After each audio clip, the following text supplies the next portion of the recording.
शुरुआत करते हैं ब्रेकिंग नंबर 6 तो सीएम भगवंत मान वालों अग्निपथ स्कीम का अज खुल के विरोध किया गया है। सीएम मान ने कहा है कि सानू फौज किराए ते नहीं चाहिए। संगरूर दे विच प्रचार कर रहे सी सीएम मान। इस मौके उन्हां तो जदों सवाल पूछा गया न्यूज़ 18 दे नाल उन्होंने खास गलबात की तो उन्होंने कहा कि सानू फौज किराए ते नहीं चाहिए और केंद्र ने देश के नौजवानों नाल यह फैसला लैके धोखा किया है। नाल दी नाल उन्होंने मंग की है कि केंद्र सरकार इस फैसले को तुरंत वापस लवे। सीएम मान ने भी कहा कि यह फैसला फौज का भी अपमान है। उन्होंने कहा कि सरकार ने बिना सोचे समझे फैसला लिया है, इस करके इस फैसले को तुरंत प्रभाव नाल वापस लेना चाहिए है। न्यूज़ 18 नाल खास गलबात भगवंत मान ने मुख्यमंत्री भगवंत मान ने सीधा सीधा विरोध किया है केंद्र की नवी अग्निपथ स्कीम का। फौज भर्ती को लैके जो केंद्र वालों नवी स्कीम लॉन्च की गई है उसका देश भर के विरोध हो रहा है। जगह जगह विरोध प्रदर्शन हो रहे हैं तो अज सीएम मान भी इस दे विरोध में उतरे ने। उन्होंने वालों भी साफ साफ इस स्कीम का विरोध किया गया और उन्होंने कहा है कि सानू फौज किराए ते नहीं चाहिए। केंद्र देश के नौजवानों नाल धोखा कर रही है और सरकार को तुरंत अपना फैसला वापस लेना चाहिए।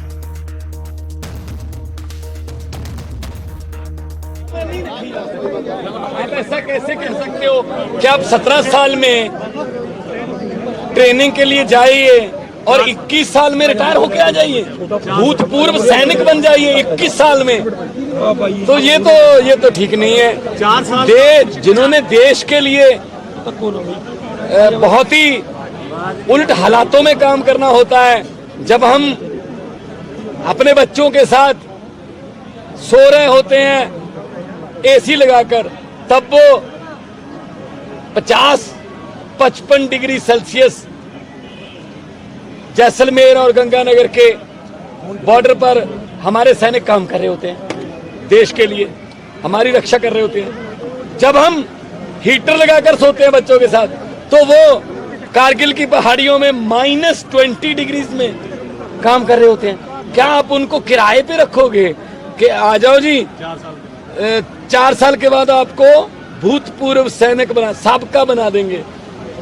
ये नेता तो कभी रिटायर नहीं होते हैं, सिर्फ जनता ही रिटायर होती है और वो भी सैनिक। इसका विरोध करते हैं हम। ते पंजाब कांग्रेस प्रधान राजा वड़िंग वालों भी ट्वीट किया गया है। राजा वड़िंग ने ट्वीट दे विच लिखा है कि फौज का कोई सत्कार नहीं, कोई रैंक नहीं, कोई पेंशन नहीं। ये ट्वीट राजा वड़िंग वालों किया गया है। वो लिखते हैं कि फौज का कोई सत्कार नहीं, कोई रैंक नहीं, कोई पेंशन नहीं।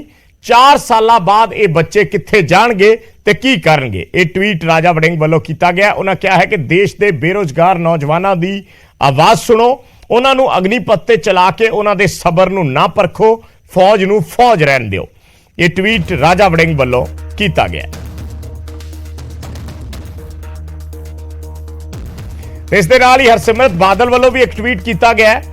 हरसिमरत बादल ने लिखा है कि भारतीय फौज च साडी अस्थाई भर्ती साडी सेना के अनुशासन अते मनोबल लई नुकसानदेह होवेगी।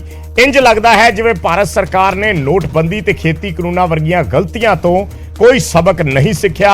अजिहियां स्कीमां लियाउण तो पहलां चिंतावां दूर करनियां चाहीदियां ने। हरसिमरत बादल ये ट्वीट कर रहे हैं।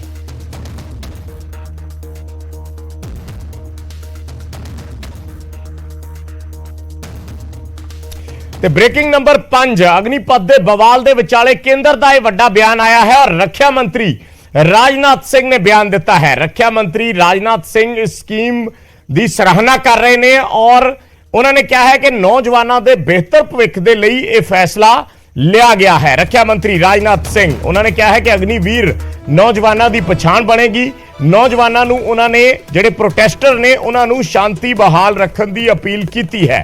उन्होंने कहा है कि नौजवान ये प्रोटेस्ट छड़ के फौज च भर्ती की तैयारी करन। सो राजनाथ सिंह वालों इस स्कीम की सराहना की गई है और उन्होंने कहा है कि नौजवानों के भले लई है। केंद्र सरकार द्वारा घोषित की गई अग्निपथ योजना भारत के नौजवानों को देश की रक्षा व्यवस्था से जुड़ने और देश की सेवा करने का एक सुनहरा अवसर देता है। अग्निवीर हूं, यह उनकी ताजिंदगी के लिए पहचान बन जाती है। पिछले 2 साल से सेना में भर्ती की प्रक्रिया न होने के कारण बहुत से नौजवानों को सेना में भर्ती होने का अवसर नहीं मिला। यह सच्चाई है। इसलिए युवाओं के भविष्य को ध्यान में रखते हुए और उनके प्रति संवेदनशीलता दिखाते हुए प्रधानमंत्री जी के अनुमोदन पर सरकार ने फैसला किया है कि अग्निवीरों की भर्ती की आयु सीमा को इस बार बढ़ाकर 21 से 23 वर्ष कर दिया जाए। यह वन टाइम रिलैक्सेशन दिया गया है। इससे बहुत सारे नौजवानों को अग्निवीर बनने की पात्रता स्वतः मिल जाएगी। और मैं यह भी कहना चाहता हूं कि भर्ती प्रक्रिया कुछ ही दिनों में प्रारंभ होने जा रही है।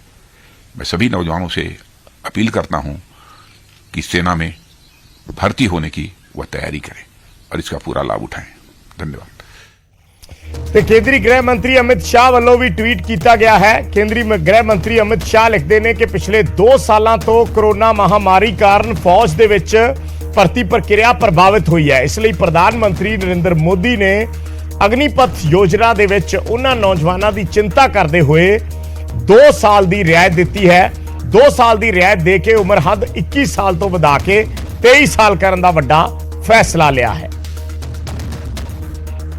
उन्होंने कहा है कि इस फैसले नाल वड्डी गिनती च नौजवानों को फायदा होएगा। विरोध प्रदर्शन करना तो हर आदमी का हक है, लेकिन तोड़-फोड़ करने वाले, आगजनी करने वाले लोग सेना में जाने वाले तो हो नहीं सकते। सेना में तो पूरे अनुशासित लोग जाते हैं और जो लोग इस प्रकार की कुछ हमारे देश में ऐसे तत्व हैं जो हर वक्त मौके की तलाश में रहते हैं कि देश की शांति को भंग किया जाए, ये इसको किसी भी हालत में बर्दाश्त नहीं किया जाएगा। ਤੇ ਅਗਲੀ ਵੱਡੀ ਖਬਰ ਬ੍ਰੇਕਿੰਗ ਨੰਬਰ 4 ਸਿੱਧੂ ਮੂਸੇਵਾਲਾ ਕਤਲ ਕੇਸ ਦੇ ਨਾਲ ਜੁੜੀ ਹੋਈ ਹੈ और पुलिस सोर्सेज तो यह जानकारी निकल के आ रही है कि यह कतल रंगदारी नहीं बल्कि बदला लैन की मंशा दे नाल कीता गया सी।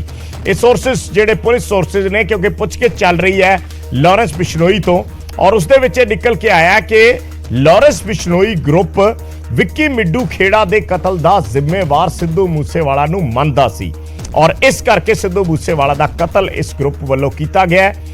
ਇਹ ਵੀ ਸੋਰਸਿਸ ਕਹਿ ਰਹੇ ਨੇ ਕਿ ਇਹ ਜਬਰੀ ਵਸੂਲੀ ਦਾ ਰੰਗਦਾਰੀ ਦਾ ਕੋਈ ਮਸਲਾ ਨਹੀਂ ਸੀ। ਮੂਸੇਵਾਲਾ ਤੋਂ ਕੋਈ ਵੀ ਰੰਗਦਾਰੀ ਨਹੀਂ ਲਈ ਗਈ, ਕੋਈ ਜਬਰੀ ਵਸੂਲੀ ਨਹੀਂ ਕੀਤੀ ਗਈ ਔਰ ਇਹ ਸਿਰਫ ਇੱਕ ਬਦਲਾ ਲੈਣ ਦੀ ਮਨਸ਼ਾ ਦੇ ਨਾਲ ਇਹ ਅਟੈਕ ਕੀਤਾ ਗਿਆ ਸੀ।